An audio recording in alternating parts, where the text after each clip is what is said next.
நாமக்கல் மாவட்டத்தில் அமைந்திருக்கின்ற இந்த கொல்லிமலை அப்படிங்கிற ஊருக்கு தான் நாம இன்னைக்கு போலாம். இது காரவள்ளின்னு சொல்லி சேந்தமங்கலத்திலிருந்து காரவள்ளி எங்களுடைய நண்பர் குமாரபாளையம் ரமேஷ், அவருடைய மனைவியார் மற்றும் அவருடைய பொண்ணு, மருமகன் அவங்க போயிட்டுருக்காங்க. இத காரவள்ளின்னு வச்சுக்கங்களேன். காரவள்ளியிலிருந்து 73 வளைவுகள தாண்டுனா, நம்ப மேல கொல்லிமலைக்கு போலான்னு வச்சுக்கங்களேன். பாருங்க, கொல்லிமலைக்கு போற பூரா 2 பக்கமும் மூங்கில் மூங்கில் காடுகள். மூங்கில் காடுங்க இந்த ஃபாரஸ்ட் இங்கேருந்து ஆரம்பிக்குதுன்னு வச்சுக்கங்களேன். இப்படி போயிட்டு வந்தோம்னு வச்சுக்கோங்க. கொல்லிமலை வந்து மிக சிறப்பான மலை. இங்க நிறைய மூலிகைகள்லாம் இருக்கும். சித்தர்கள் வாழ்ந்த பகுதி அப்படின்னு சொல்லுவாங்க. இங்க வந்து பெரியசாமி கோயிலு, அதுக்கப்புறம் எட்டிக்கை அம்மன், அப்புறம் பொன்னுக்குத்தி அம்மன், அரப்பளீஸ்வரர், மாசி பெரியண்ணன், இப்படி பல வகையான சுவாமிகள் இங்கு நிறைய இருக்கு. நீங்க பார்க்கலாம். இந்த சாலையில வளைஞ்சு வளைஞ்சு போறப்ப உண்மையிலேயே பெரிய விஷயம் தான். சரியான ஓட்டுநர் தான் ஓட்ட முடியும் வச்சுக்கங்களேன். சாதாரண புதுசா கீழ ஓட்டுறவங்கலாம் ஓட்ட முடியாது. நல்லா பழக்க ட்ரெய்னிங் இருக்குங்க. பார்த்தா இந்த வளைவுகள இந்த ரோலர் மாதிரி போட்டிருப்பாங்க. இந்த ரோலர்கள் வந்து எதுக்குன்னா, நீங்க வந்து வெளிநாடுகள் சைனா, ஜப்பான் போன்ற நாடுகள்ல வந்து இந்த மாதிரி விபத்து ஏற்பட்டா மலையிலிருந்து கீழ உருண்டு வந்துருவாங்க அப்படின்னு சொல்லி வராத இருக்கிறதுக்கோசரம் தான் இந்த வளைவுகள இந்த மாதிரி ரோலர் போட்டிருக்காங்க. நாங்க கடந்த முறை போயிருந்தப்போ கூட இந்த மாதிரி இல்லைன்னு வச்சுங்களேன். இது கொல்லிமலையில மேலையில வந்து பூரா வயல்வெளிகள் நீங்க பார்க்கலாம். இங்க மாதிரி கீழ்நாடு தமிழ் தஞ்சாவூர் மாதிரி பெரிய பெரிய வயல்கள் கிடையாது. இங்க சின்ன சின்ன வயல்கள் தான் மட்டம் பண்ணி கொஞ்சம் கொஞ்சமா தான் விளையும். விளை நெல் பார்த்தீங்கன்னா, ரப்பரோண்டு சின்ன சின்ன சதுரத்துல தான் போட்டுருப்பாங்கன்னு வச்சுக்கங்களேன். இங்க தஞ்சாவூர்ல பார்த்தீங்கன்னா 100 ஏக்கர், 200 ஏக்கர் ஒரே ஃப்ளாட்டா இருக்கும். மட்டமா இருக்குன்னு வச்சுக்கங்களேன். அங்க வந்து அப்படி இருக்காதுல்ல. அதெல்லாம் கொஞ்சம் கொஞ்சமா கொஞ்சம் கொஞ்சம் மேடா தான் நீங்க பார்க்கலாம். இப்ப நீங்க போயிட்டே இருக்குது. இது பூரா நீங்க சைடுல பார்க்கறது பூரா சவுக்கு மரம் மாரி ஒரு மரம் வச்சு, அதுல சில்வர் வுட்டுன்னு சொல்லுவாங்க. அந்த மரத்த வச்சு அதுல மிளகு செடிகள் மிளகு செடிகள் கொடி மாரி ஏறிட்டுன்னு வச்சுங்களேன். அததான் நீங்க பார்க்கலாம். மிளகு செடி நிறைய இருக்கு. இதுதான் மாசிலா மாசிலா அருவி அப்படின்னு சொல்லி பார்க்கலாம் நீங்க. இந்த பாறையிலேருந்து பார்த்தீங்களா, போறதுக்கு உள்ள ஒவ்வொருத்தருக்கு என்ட்ரன்ஸ் பீஸ் மாதிரி பணம் கட்டி தான் நீங்க போ முடியும். இது பாருங்க, இந்த தண்ணி நல்லா ஊத்தி இந்த மாரி நடந்து போறதெல்லாம் இப்ப தான் இதெல்லாம் ஏற்பாடு பண்ணியிருக்காங்க. முதல்ல இப்படி இல்லைன்னு வச்சுக்கங்களேன். இப்ப இந்த அரசாங்கம் வந்து செஞ்சு இந்த மாரி செஞ்சிருக்காங்க. நல்லா சௌரியமா போற மாரி, வர மாரி செஞ்சிருக்காங்க. ஆனா, அங்க குளிக்கலாம்னு வச்சுக்கங்களேன், தண்ணி இப்ப கம்மியா இருக்குன்னு வச்சுக்கங்களேன். நாங்க போயிருந்தது இந்த வெயில் காலத்துல இந்த சித்திரையில. அதனால தண்ணி கம்மியா இருக்கு. தண்ணி நெறையா இருந்ததுன்னா கொஞ்சம் நல்லா இருக்குன்னு வச்சுக்கங்களேன். இந்த மேல ஏறி இறங்கி இப்படி போயிட்டே இருந்தோம்னா, நல்லா அருமையான நீர்வீழ்ச்சி. மாசிலா அருவி அப்படின்னு சொல்லுவாங்க. இது நடந்து நீங்க போணும். இது ஒரு 100, 150 மீட்டர் இருக்குன்னு வச்சுக்கங்களேன். தண்ணி சன்னமா கம்மியா ஊத்துது பார்த்தீங்களா? ஆனா நல்லா அவ்வளவு மத்தியானம் நாங்க போறப்பயும் நல்லா ஜிலு ஜிலுன்ட்டு இருக்குன்னு வச்சுக்கங்களேன். எவ்வளவு வெய்ய காலமா இருந்தாலும் தண்ணி ஜில்லுன்னு இருக்கும். இன்னும் பனி காலத்துலலாம் இன்னும் ஐஸ் மாதிரி இருக்குன்னு வச்சுக்கங்களேன். அந்த மாதிரி. எல்லாரும் குளிச்சுக்கலாம். இங்க பெண்களுக்கு உடை மாற்றக்கூடிய தனியா அறைகளும் கட்டப்பட்டு சிறப்பான முறையில அமைச்சு வச்சிருக்காங்கன்னு வச்சுக்கங்களேன். இங்க நின்னீங்கன்னா ஜிலு ஜிலு ஜிலுன்னு காலு ஐஸ் மாதிரி இருக்கும் தண்ணி வச்சீங்கன்னா. எங்க நண்பர் ரமேஷ், அவருடைய மகளும், மருமகனும் நீங்க பார்க்கலாம். இவர்கள் கொல்லிமலைக்கு வந்து சிறப்பான முறையில கொல்லிமலை என்பது மிகவும் பயணிகளால் ரொம்ப கவரப்பட்ட இடம்னு சொல்லலாங்க. நெறைய பேர் கொல்லிமலைக்கு போணும். இங்க இன்னொரு இத விட பெரிய அருவி ஒண்ணு இருக்குங்க. ஆகாய கங்கை அப்படின்னு சொல்லி. அந்த ஆகாய கங்கைக்கு நாங்க இந்த தடவ போகல. அந்த காட்சிய உங்களுக்கு காமிக்க முடியாது. வேற ஒரு காணொளியில பார்க்கலாம்னு வச்சுக்கங்களேன். ஆகாய கங்கை கிட்டத்தட்ட ஒரு 2000 படி கீழ இறங்கணும்னு வச்சுக்கங்களேன். இறங்கி அப்புறம் தான் குளிச்சுட்டு மேல இருந்தேன். அங்க இருக்கிற உணவு விடுதி பாருங்க. சின்னதா இருக்கும். கிராமத்து மக்கள் இங்க வந்து இட்லி, பணியாரம், தோசை அவ்வளோதான் கிடைக்கும்னு வச்சுங்களேன். புரோட்டா நாங்க போறப்ப இல்ல. புரோட்டா இருக்குதான்னு தெரியல எங்களுக்கு. இது சிம்பிளான கடை பாருங்க. இது இந்த குப்பைகள்லாம் போறதுக்கோசரம் இந்த மாரி செஞ்சிருக்காங்க. உள்ள குப்பை போட்டா குப்பை எடுக்கிறதுக்கோசரம். இதுல தான் நீங்க இறங்கி போகணும்னு வச்சுக்கோங்க. அந்த மாசிலா அருவிக்கு. இந்த எவ்வளவு இயற்கையா நாங்க பார்த்துருக்கோம். இது வந்து எட்டிக்கை அம்மன். 8 கரங்களை கொண்ட அம்மன். இது அப்போ வந்து அந்த காலத்துல கொல்லியம் பாவைன்னு கூட சொல்றாங்க.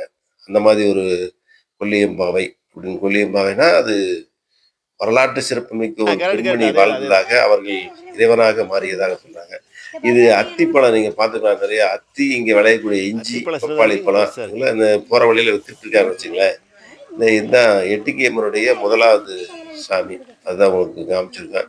இங்க போய் பாருங்க எத்தனை எலுமிச்சம்பழம் வேர்ல குத்திருக்கிறாங்க அப்படின்னு சொல்லி. இது ஒரு குறிப்பு இன்னொன்னு சொல்லணும்னா, அ திரைப்பட நடிகர் ராகவா லாரன்ஸ் நடன ஆசிரியர் மற்றும் கதாநாயகனா நடிஞ்ச அவர்கள் இங்க வந்திருக்காரு. அவர் ஒரு கூரை ஒண்ணு போட்டிருக்காரு. அந்த கூரையில தான் பேர் பதிச்சிருக்காருன்னு பேர் பதிச்ச பலகைத்த போட்டதுனால ராகவா லாரன்ஸ் வந்துட்டு போனாருன்னு எங்களுக்கு தெரியும்னு வச்சுக்கங்களேன். ஆனா அத நாங்க எடுக்கல. ஏன்னா அது சாமிக்கு மேலேயே வச்சிருக்காருங்களா, அதனால சாமி எடுக்கக்கூடாது. எட்டிகை அம்மன் எடுக்கக்கூடாது அப்படின்னு சொல்லிட்டாங்க. அதனால நாங்க எடுக்கலன்னு வச்சுக்கங்களேன். அதுக்கு முன்னால இருக்கிற இந்த இதுவும் ஒரு காளி மாதிரி ஒரு தெய்வம் தான். அந்த காளி தெய்வத்துக்கு நிறைய இந்த எட்டிக்கை அம்மன் நீங்க பார்த்தீங்கன்னு வச்சுங்களேன், அந்த கண்கள்ல வந்து சங்கு வச்சு மத்தியில கருப்பா ஒரு புள்ளி மாதிரி வச்சிருப்பாங்கன்னு வச்சுங்களேன். அந்த கண் வந்து நீங்க நம்மளையே பார்க்குற மாதிரி இருக்குன்னு வச்சுங்களேன். அத உங்களுக்கு காமிக்கணும்னு நினைச்சேன். ஆனா காமிக்க முடியாத போயிடுச்சு. இந்த கொல்லியம்பாவியுடைய சிறப்பு பார்க்கறதுக்கு அந்த தெய்வம் வந்து கவர்ச்சியா இருந்தாலும், கவர்ந்து கொள்ளக்கூடியதுதான். அதனால எதிரிகளை கொல்லக்கூடியது. அதனால தான் இதற்கு கொல்லியம்பாவைன்னு ஒரு பேர் இருக்கு. கிருஷ்ணமூர்த்தி அப்படின்னு ஒரு நண்பர் இருக்காரு. போறாரு பார்த்தீங்களா? அவர் தான் எங்க நண்பரு. அவரு எங்கள கூட்டு போய் காமிச்சாரு. இவரு நான் இந்த பையன் சேதமங்கலத்துல கொஞ்ச நாள் இருந்தாப்புல. அவரு நண்பர். அதனால எங்களுக்கு முறை அப்படின்னு சொல்லியிருந்தாப்புல. இங்க வேண்டுதலைக்காக தங்களுடைய சீட்டுகள என்ன கோரிக்கையை எழுதி கட்டலாம். அதே மாதிரி பூட்டு போடுற நிகழ்வு இருக்கு. நிறைய பூட்டு போட்டு சாவிய தூக்கி எறிஞ்சிட்டா தன்னுடைய காரியம் வெற்றி பெறும். கேஸு போன்ற ஒரு நம்பிக்கை சார்ந்த இடமா இருக்குது. இதுதான் லாகவாரம் சொல்றது வச்சுக்கங்களேன். நாங்க நின்ன இடத்துல சாமி பின்னால இருக்குன்னு வச்சுக்கங்களேன். இங்க இருந்து பார்த்தா தெரியுது பார்த்தீங்களா, இந்த போர்டு சின்ன ஒயிட் எல்லோ கலர்ல இருக்கு பாருங்க. இங்க வந்து தாயத்து கட்டி விடுறாங்க எல்லாத்துக்கும். தாயத்து கட்டினாங்கன்னா, ஒரு நம்பிக்கை சார்ந்தது. கழுத்துல கயிறு, கையில கயிறு கட்டி விடுறாங்க. இவர் கற்றவரும் எங்களுடைய வாடிக்கையாளரா இருந்தவர் அவரை நண்பர். சேர்த்தா வேறங்கம்மா அவ்வளோதானே. சேத்தன் எனக்கு தெரியுதாண்ணா? ஐயா எனக்கு தெரியுதாண்ணே? தெரியுது சாமி. இந்த அம்மனை புகைப்படம் எடுக்கக்கூடாது அப்படின்னு சொல்லி, அங்க இருக்கிற நீங்க புகைப்படம் தான் நிழல் படத்த நீங்க வாங்கிக்கலாம்னு வச்சுக்கங்களேன். ஒரு படம் வச்சிருக்காங்க. ஒவ்வொரு சைஸ்லயும் இருக்கு. நீங்க ரூ. 50லேருந்து ரூ. 100 ரூ. 150 வரைக்கும் இருக்குன்னு வச்சுக்கங்களேன். இங்க இதுதான் எங்க நண்பர் ரமேஷ். அவருடைய குடும்பத்தினர் நீங்க பார்க்கலாம். இங்க இதுக்கு பின்னால பாருங்க, என்னமோ ஒரு வீடு கட்டுறவங்கலாம் கல்லு மாதிரி அடுக்கி வச்சிருப்பாங்க. அந்த நிகழ்வு இருக்கும். அந்த காட்சியை நீங்க பார்த்துக்கலாம். இங்க வேண்டுதலுக்காக பல பேர் வந்து செஞ்சிருக்காங்க. இந்த வாத்து பாருங்க, இதுவரைக்கும் கருப்பா நான் பார்த்ததே இல்ல வாத்த. அதுதான் பார்த்தேன். ஏன்னா வாத்தா என்னன்னு சந்தேகம்னு பார்த்தா, அங்க பக்கத்துல கேட்டது கருப்பு நிறத்துல வாத்து இருக்குன்னு வச்சுக்கங்களேன். வாத்து, வெள்ளை பார்த்துருக்கேன். இதுதான் வந்து பன்னீர் இலை, பத்தினி இலைன்னு 2 வகையா சொல்றாருன்னு வச்சுக்கங்களேன். இந்த இலைகள் நாம விளக்கு போடுறப்ப திரி போட்டு எரிய விடுறீங்களா? எண்ணெய் போட்டு வைப்போம். ஆனா இந்த திரிய மட்டும் இந்த இலைய சுருட்டி நீங்க வச்சீங்கன்னா, உடனே அது நீங்க பொறுத்துனீங்கன்னா உடனே தலைக்கு பேர் என்ன? பத்திக்கும். அதனாலதான் உடனே பத்தினாலும் பத்தினி இலைகள் அப்படின்னு அந்த அம்மா சொன்னாங்க. பத்தினி பத்தினி இலைகள், பத்தினி பன்னீர் இலைகள்னு 2 விதமா சொல்லிட்டு இருக்காங்கன்னு அதான் வச்சுக்கங்களேன். அதானே உருண்டை உருண்டையா இருக்கு. அதான் நாங்களும் வாங்குனோம். ஒரு கட்டு விலை அது என்ன கம்மி தான். பண்ணுறது? பரவால்ல. கம்மியா தான் குடுக்குறாங்கன்னு வச்சுக்கங்களேன். இது அது வந்து இன்னொரு கொட்டை கொட்டையா இருக்கு பார்த்தீங்களா? இந்த சாம்பிராணி இலை. இது வந்து நீங்க அத்தி பழம் வந்து இது வந்து நாட்டு அத்தி மாரி தெரியலங்க. இது ஆபீஸ் அத்தி மாரி தெரியுது. பெருசு பெருசா இருக்குல்லங்க. நாட்டு அத்தி மரங்கள் பார்த்தீங்கன்னா, சின்ன சின்னதா இருக்கு. ஆனா இது வந்து பெருசு பெருசா இருக்குது. இந்த மாரி செஞ்சு வளர்க்கப்பட்டு இங்க செய்யப்படுகிறது. இது இத முடிச்சுட்டு நாங்க அப்படியே கொல்லிமலையில அதிகமா விளையக்கூடிய பொருள் வந்து மிளகு, அன்னாசி பழம், பலாப்பழம் மற்றும் ஏலக்காய் இவை தான் விளைகிறாங்க. ஆனா இங்க நீங்க வந்து தென்னை மரம் நீங்க அதிகம் பார்க்க முடியாது. ஏன்னா கடல் மட்டத்துக்கு மேல இருக்கிறதுனால தென்னை இங்க வளரக்கூடிய வாய்ப்பில்ல. தென்னைகள் வளராது அப்படின்னு நெறைய பேர் வச்சு பார்த்துட்டாங்க, வளராது. இதுதான் அரப்புளீஸ்வரர் கோயில் அப்படின்னு சொல்லுவாங்க. அரப்புளீஸ்வரர் வந்து நீங்க ஈஸ்வரனுடைய கோயில். இந்த கோயில நீங்க கொடிக்கம்பத்த பார்க்குறீங்க. இது உள்ள தான் ஈஸ்வரர் இருக்காரு. இங்க இருக்கிற தாயார் என்ன பெரிய சிறப்புன்னா, ஸ்ரீ சக்கரம் மேல இருக்குன்னு வச்சுக்கங்களேன். எந்த கோயில்லயும் நீங்க பார்க்க முடியாது. இந்த ஸ்ரீ சக்கரம். ஸ்ரீ சக்கரத்துக்கு கீழ தான் நீங்க பார்த்தீங்களா, நாங்க ஸ்ரீ சக்கரத்த விட்டு வெளிய வந்துட்டோம். அந்த பிள்ளையார் கோயில்ல சாமி கும்பிட்டுருக்கோம். சுத்திலும் நெறைய இந்த மாதிரி பரிவார தெய்வங்கள் வைக்கப்பட்டிருக்கிறது. அத நீங்க பார்க்கலாம். அந்த ஸ்ரீ சக்கரம் பார்க்கறது ரொம்ப சிறப்பு. நீங்க அந்த ஸ்ரீ சக்கரத்த புகைப்படமோ, நிழல் படமோ எடுத்தால், உங்களுடைய செல்போன் பறிமுதல் செய்யப்படும் போர்டு போட்டிருப்பாங்க. இதுக்குள்ளார தான் இருக்குன்னு வச்சுக்கங்களேன். அதனால நாங்க எடுக்கல. இது பிரசாத கடை. பிரசாத கடையில எங்க நண்பருடைய சம்சாரம் வாங்கி எல்லாத்துக்கும் வாங்கி கொடுத்தாங்க. இந்த வாசப்படியில் பாருங்க பேர் படம் போட்டிருக்காங்க. இது நீங்கள் இதை மிதிச்சுட்டு தான் மேலே போகணும்னு வச்சுங்களேன். அந்த கோயிலுடைய என்ட்ரன்ஸ் மிதியடி பாதையில் வச்சுருக்காங்க.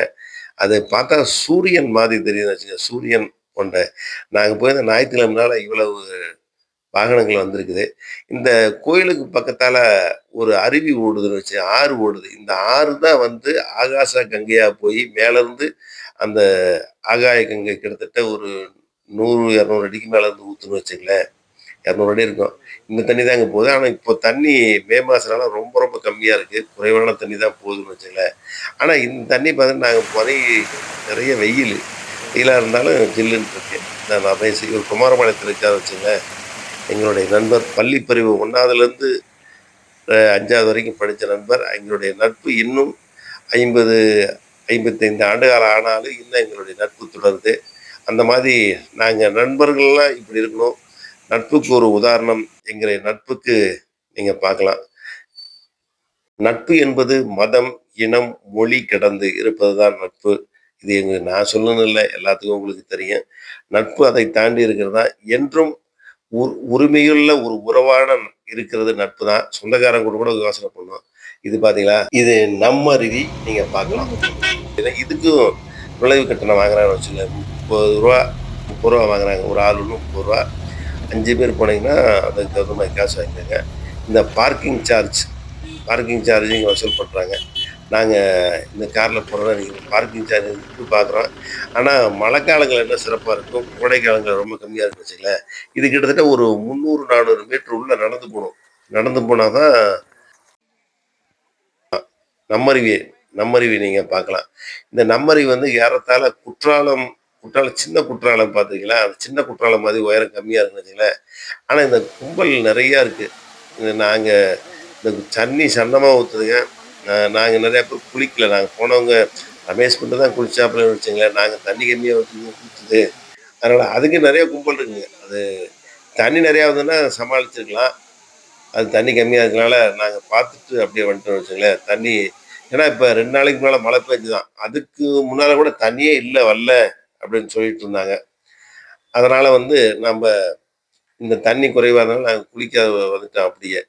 ஆனால் நல்ல அருமையான சூழல். ஏற்கனவே நல்ல கார் பார்க்கிங்லாம் நல்லா வசதியாக பண்ணி அருமையாக வச்சுருக்காங்க. இந்த இந்த மேப் பார்த்தீங்கன்னா கொல்லிமலையில் என்னென்ன இடத்துக்கு எங்கெங்கே போகலாம் அப்படிங்கிற மேப் சார்ட் போட்டிருக்காங்க. அந்த சார்ட்டை தான் உங்களுக்கு காமிச்சிருக்கோம்.